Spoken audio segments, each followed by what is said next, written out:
Delighted to introduce one of the co-chairs of the program. Dr. Kathleen Schmeler is an associate professor in the Department of Gynecologic Oncology and Reproductive Medicine at MD Anderson Cancer Center in Houston. Her clinical focus includes surgical care and chemotherapy for women with gynecologic malignancies, and her principal research interest is in cervical cancer prevention and treatment, particularly in developing countries and for medically underserved women in the U.S. Dr. Schmeler.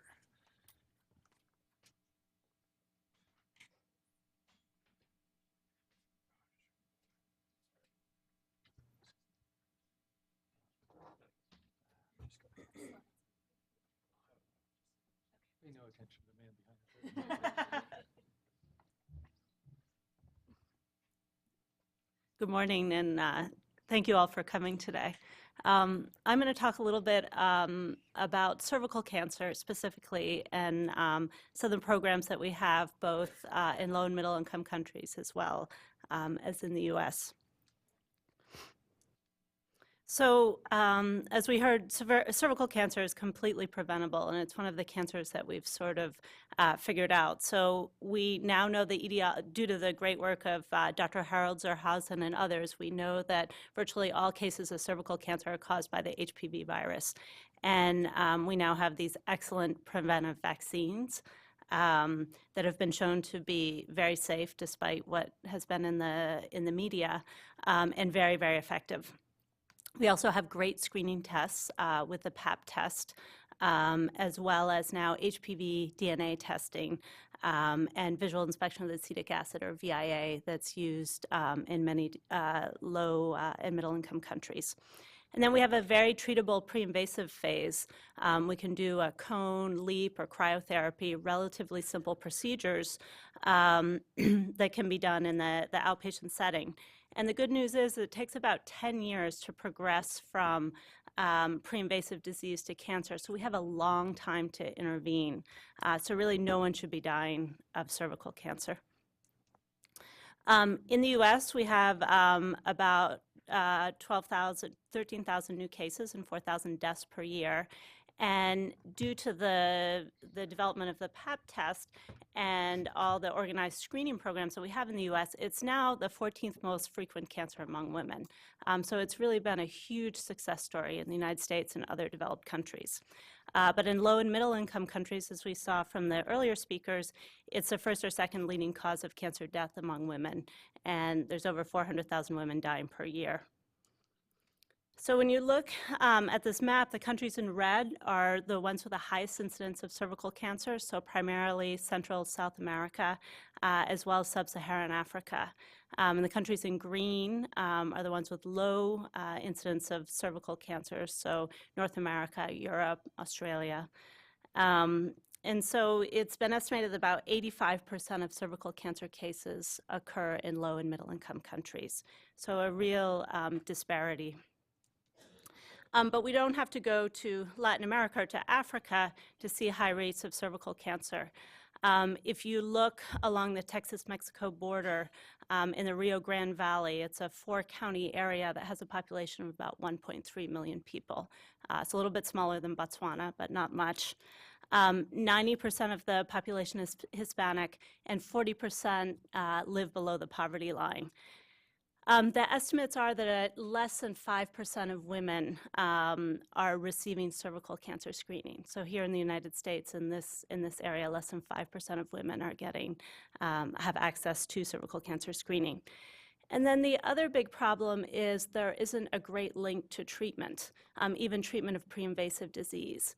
So for uninsured or underinsured women with Medicaid and there's limited access even to LEAP services or cryotherapy, so for the treatment of pre-invasive disease.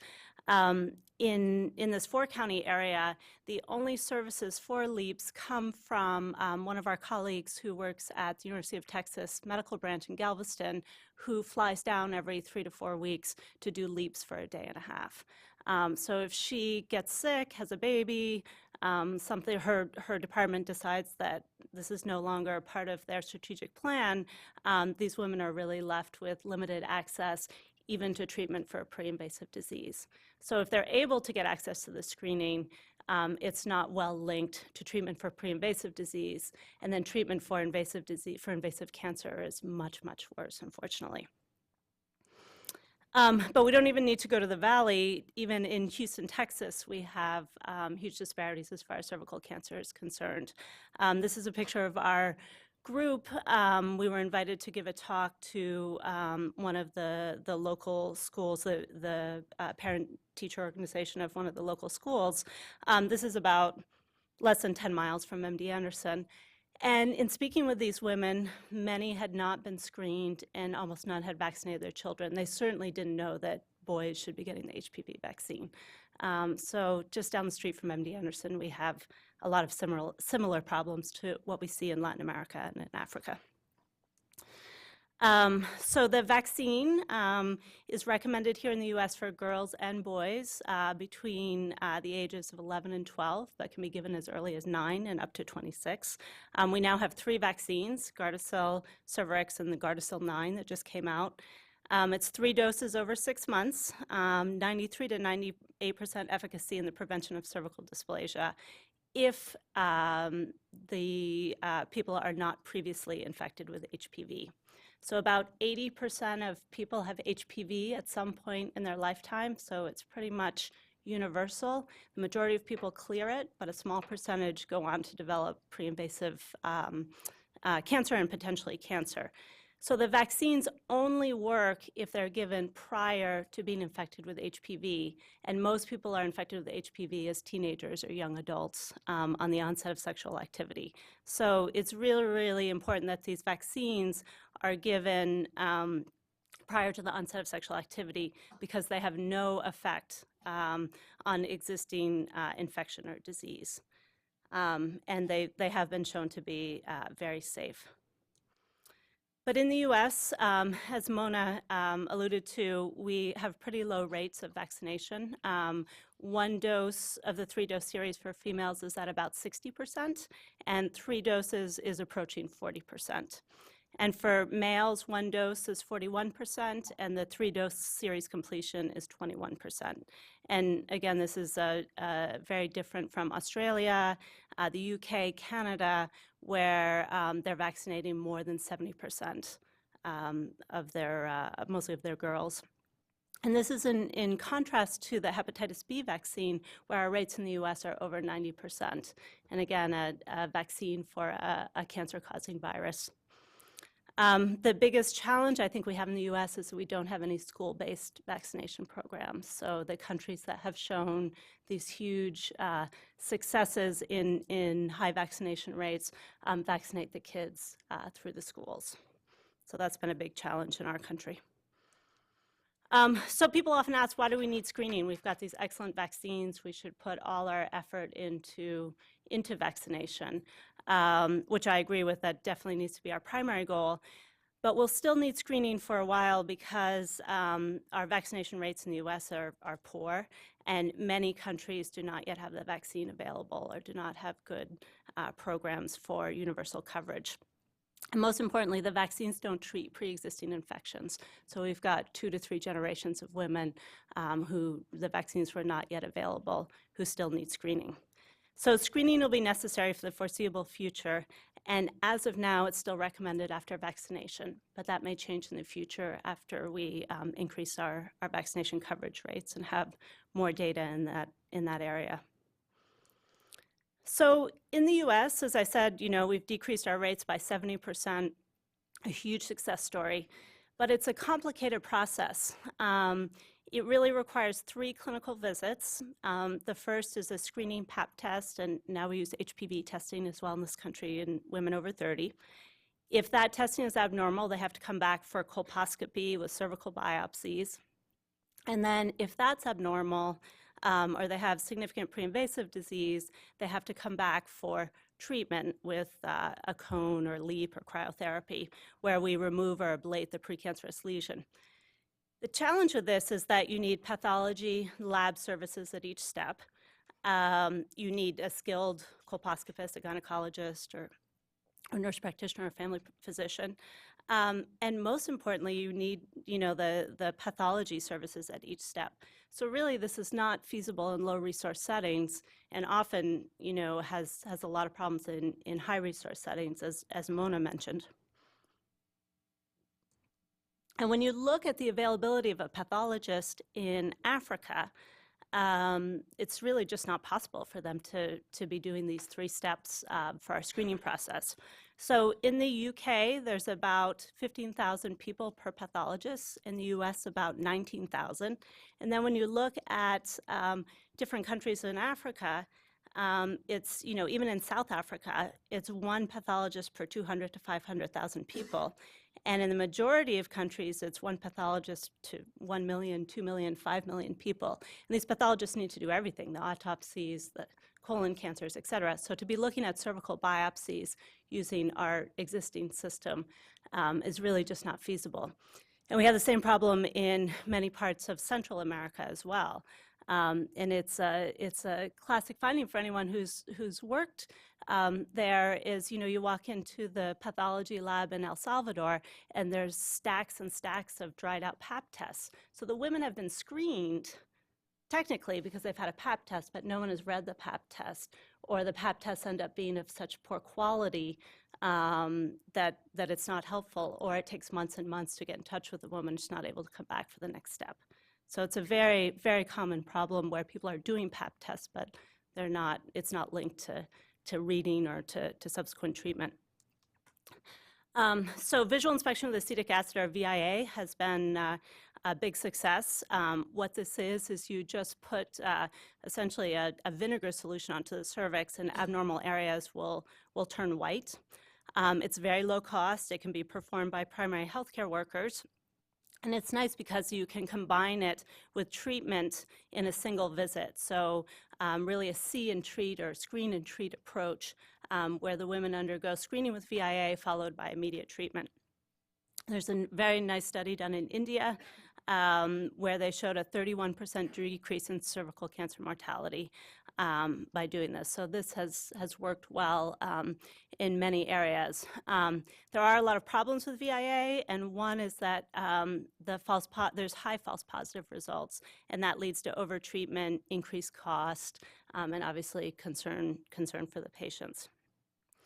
So we've been working closely with Rice University to try and use technology to sort of figure out better ways to screen for cervical cancer in low resource settings. And the HPV test is working very well. Of course, there's a lot of challenges in bringing the cost down and in getting immediate results, but that's working well as a potential screening test. But then you still have the next step of colposcopy and biopsies. So we've been working closely with Rebecca Richards-Cordum from Rice University. She runs a program called Rice 360, which is working with students to really develop low-cost, innovative solutions for healthcare problems in low-resource settings. Really a phenomenal person, a phenomenal program that she runs. But she developed something called the High Resolution Microendoscope, or HRME. And what this does is it assesses the features that a pathologist looks at, but in real time and in an easy way to interpret. So things like nuclear to cytoplasmic ratio, nuclear size, all the things that the pathologist looks at to tell us, is this cancer, or is this pre-invasive disease, or is this normal? So the idea of the system is that it will eliminate the need for colposcopy and biopsies and pathology and all these extra steps that aren't available in low resource settings. So it's a very easy procedure. We put the proflavine onto the cervix, which is a contrast agent that costs pennies. It's what's used in the triple dye that we put on umbilical cords after a baby's born to prevent infection. And then this little probe is applied, and then we get an image back onto the computer screen. And you can see here on the left, that's normal, and on the right is pre-invasive disease. So it's relatively easy to interpret. But the idea is not so much that that you'd have a colposcopist or a gynecologist or a gynecologic oncologist interpreting it, but the idea is that this could be done by community healthcare workers. When we started this work, we were using a laptop, so the one all the way on the right, and you can see the device next to it, and then moved on to a tablet, and now we're testing a smartphone version. And so the technology is getting smaller and smaller, easier and easier to carry around, and cheaper. So cost of the cell phone is about $500, and now her students are working with something called a Raspberry Pi. I don't know if any of you know about the Raspberry Pi, but as a mother of an 11-year-old, it's sort of the build-your-own computer kit that's now out for about $60. And it's really phenomenal, but the students she has have actually developed an HRME using the Raspberry Pi that will be under $50 probably by the time they're done. So really, really incredible work from her group. And so, as I said, the idea is not that that we would be doing, that the physicians would be doing it, but that we'd have community healthcare workers or nurses able to do this. And you can see here, there's a picture of the cervix, and on the right, you can see the yellow and the red. So real time, the software in the computer, the cell phone, will actually tell you what are normal cells and what are abnormal. So the yellow are normal, the red are abnormal. So you sort of hit a pedal, it freezes it, and then it tells you right here, okay, it's green, so that's okay. It doesn't need treatment. And then here's one where there's a lot of abnormal cells, a lot more red, but the computer calculates it for you and tells you this is abnormal so that they would be able to treat right away. So we've done a couple of studies in Brazil and have one ongoing in Houston and El Salvador. And then thanks to the NCI Center for Global Health, we've gotten funding to do a study in Brazil in the rural areas where our partners from Barreto's Cancer Hospital actually have mobile units that go out into the communities to screen in the rural communities.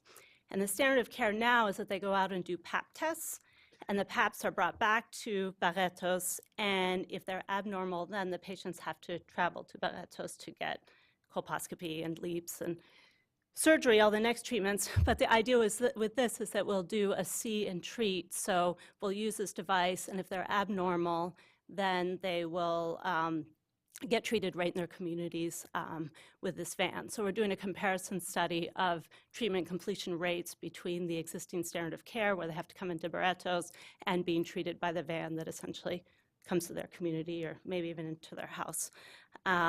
So this is a great collaboration with Barreto's Cancer Hospital, MD Anderson Rice, Phil Castle from Albert Einstein and GC3, and really a nice project that we've been able to put together. Then I just want to talk for a minute about training and education, because I think that the link to treatment is so key. And one of the things we found is as we try and increase our screening rates, that there isn't anyone to even treat the pre-invasive disease, never mind the invasive cancer or the palliative care. So we recently have started a cervical cancer project, ECHO, and many of you may use ECHO at your institutions, but it's extension for community healthcare outcomes. And this is a program that was started by Dr. Sanjeev Arora at University of New Mexico and was brought to MD Anderson by our head of cancer prevention, Dr. Ernest Hawk. And the mission of Project ECHO is to expand capacity to provide best practice care for common and complex diseases in rural and underserved areas. And this is done through telementoring. And the idea is to demonopolize knowledge from places like big cancer centers like MD Anderson, and to really get this information to the communities and providers in the community that need it. So Project ECHO was initiated in 2003 by Dr. Arora in response to the hepatitis C crisis in New Mexico. He's a gastroenterologist, a hepatologist. And what he found is that patients in rural areas were unable to travel to the university specialists in Albuquerque. And that the rural providers were not comfortable treating hepatitis C. The medications were complex, a lot of adverse effects, so the patients just weren't receiving treatment. So he identified primary care providers from 16 rural clinics and 5 prisons, and he started a telementoring program.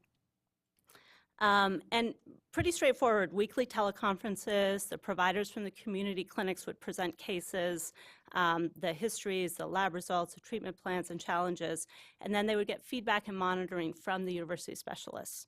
And the community providers and specialists would work together to provide quality care. So it was really telementoring, not telemedicine. So it wasn't that Dr. Aurora was telling them, okay, do this, or sort of managing the patients from Albuquerque, but instead really teaching and empowering them to be able to treat these patients themselves in the community with the support of the university specialists. So very similar to what we do with our residents and fellows and trainees every day at academic centers. So he published his results in New England Journal of Medicine. He did a prospective study of 407 patients with hepatitis C and compared the results from his clinic at the University of New Mexico with his partners to the 21 rural clinics and prisons, and there were no differences in hepatitis C cure rates between the groups, and no difference in serious adverse events. And most importantly, there was really a lot of improved patient satisfaction, obviously, because they could get treatment at home, but also physician and provider self-efficacy, and now, being part of this connection. So we started a program related to cervical cancer prevention at MD Anderson. Same thing, we do 1-hour teleconferences. It's run by Dr. Ellen Baker, who's here with us today, Melissa Lopez. And we do 45 minutes of case presentations and then a didactic session for 15 minutes so that the providers get CME and CNE credit, which is obviously a challenge for people in rural areas. So they're able to get their continuing education credits. And then we are fortunate to have funding from CPRIT, the Cancer Prevention Research Institute in Texas, to pay for hands-on training in colposcopy and LEAP for some of the providers in the Rio Grande Valley, which is primarily where we're doing this. So we have really 3 Project Echoes right now related to cervical cancer.